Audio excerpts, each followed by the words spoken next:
जोहार, मेरा नाम है अमित और आप देखना शुरू कर चुके हैं the panchayat news. Hazaribagh Lok Sabha seat हमेशा सुर्खियों में रहा है। उम्मीदवारी से लेकर सीट बंटवारे तक और वोटों की गिनती तक सुर्खियों में रहा है।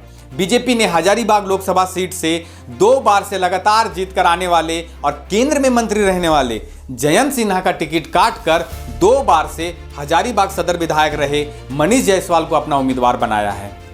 ऐसा क्या कारण रहा होगा कि बीजेपी को एक विधायक को लोकसभा का टिकट देना पड़ा? हजारीबाग लोकसभा में अगर आप कहीं पर भी चले जाएं तो हर जगह आपको केंद्र की कंपनियां दिख जाएंगी। तो चलिए जानते हैं कि जयंत सिन्हा से ऐसी क्या गलती हो गई कि उनको अपना लोकसभा का सीट गंवाना पड़ा। जब प्रधानमंत्री नरेंद्र मोदी लोकसभा में अपना अंतिम भाषण दे रहे थे तब उन्होंने एक बात का जिक्र किया था और विपक्ष पर हमला बोला था कि जिस आदिवासी महिला को हमने राष्ट्रपति बनाया है उसके सामने आपने एक ऐसे व्यक्ति को उम्मीदवार बनाया जो कि भाजपा छोड़कर महागठबंधन में शामिल हुए। एनडीए ने एक आदिवासी बेटी को राष्ट्रपति बनाने के लिए प्रस्ताव किया। आपका हमसे वैचारिक विरोध हो वो एक बात है, अगर हमसे वैचारिक विरोध होता, आपने सामने कैंडिडेट खड़ा किया होता, मैं समझ सकता था, लेकिन वैचारिक विरोध नहीं था। क्यों? क्योंकि हमारे यहां से गया हुआ व्यक्ति आपने उम्मीदवार बनाया।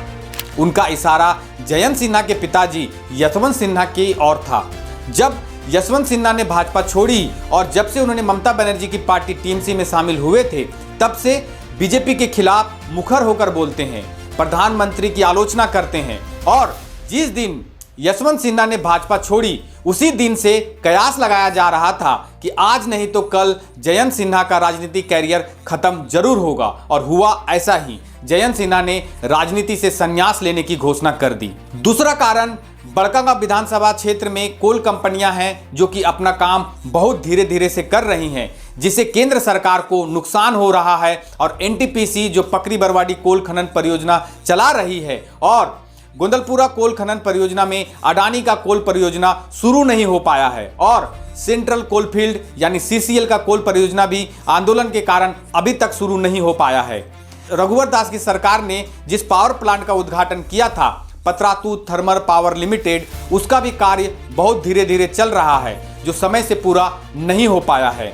नॉर्थ करमपुरा थर्मल पावर जो एनटीपीसी के द्वारा संचालित है उसका भी उद्घाटन प्रधानमंत्री नरेंद्र मोदी ने अभी हाल में ही किया था, लेकिन उसका भी काम आंदोलन की वजह से समय पर पूरा नहीं हो पाया। बार बार इस क्षेत्र में आंदोलन की वजह से केंद्र सरकार की कंपनियों को भारी नुकसान उठाना पड़ा।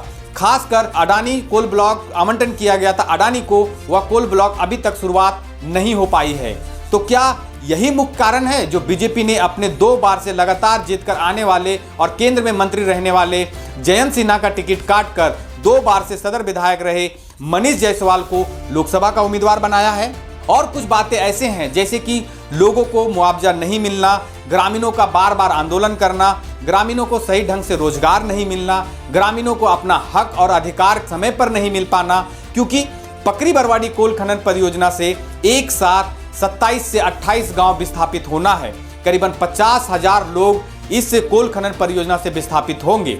इनको सही ढंग से विस्थापित नहीं मिलना और जयंत सिन्हा को टिकट नहीं मिलना, यही मुख्य कारण माना जा रहा है। बीजेपी को ऐसा क्यों लगता है कि जयंत सिन्हा का टिकट काटकर 2 बार के विधायक रहे मनीष जायसवाल को टिकट देना उनके लिए फायदेमंद होगा? क्या मनीष जायसवाल को टिकट देने से जो कोल कंपनियां सही ढंग से काम नहीं कर पा रही है, तो क्या मनीष जायसवाल के जीतने से कोल कंपनियों को फायदा होगा? क्या गोंदलपुरा में अडानी कोल ब्लॉक खुल पाएगा? क्या लोगों को सही ढंग से विस्थापित मिल पाएगा? उनके जमीनों का सही मुआवजा मिल पाएगा? क्या उनको सही ढंग से नौकरियां मिल पाएगी?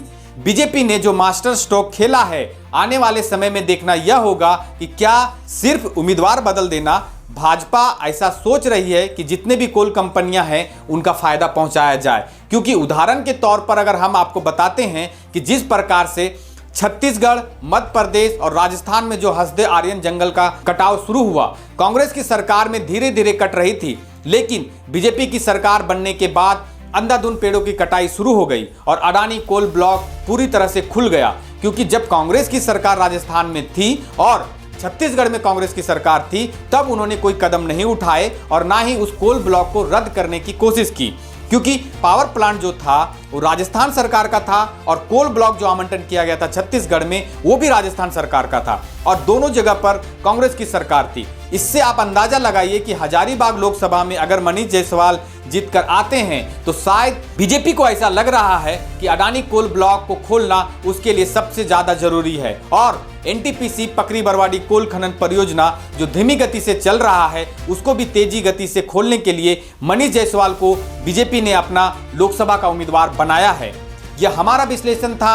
आप क्या सोचते हैं इसके बारे में कमेंट बॉक्स में कमेंट जरूर करें और यह वीडियो अगर आपको इन्फॉर्मेटिव लगे तो इस वीडियो को लाइक करें और अपने दोस्तों के साथ शेयर जरूर करें। अगर आप इस वीडियो को अगर फेसबुक पे देख रहे हैं तो हमारे पेज को फॉलो करना ना भूलें।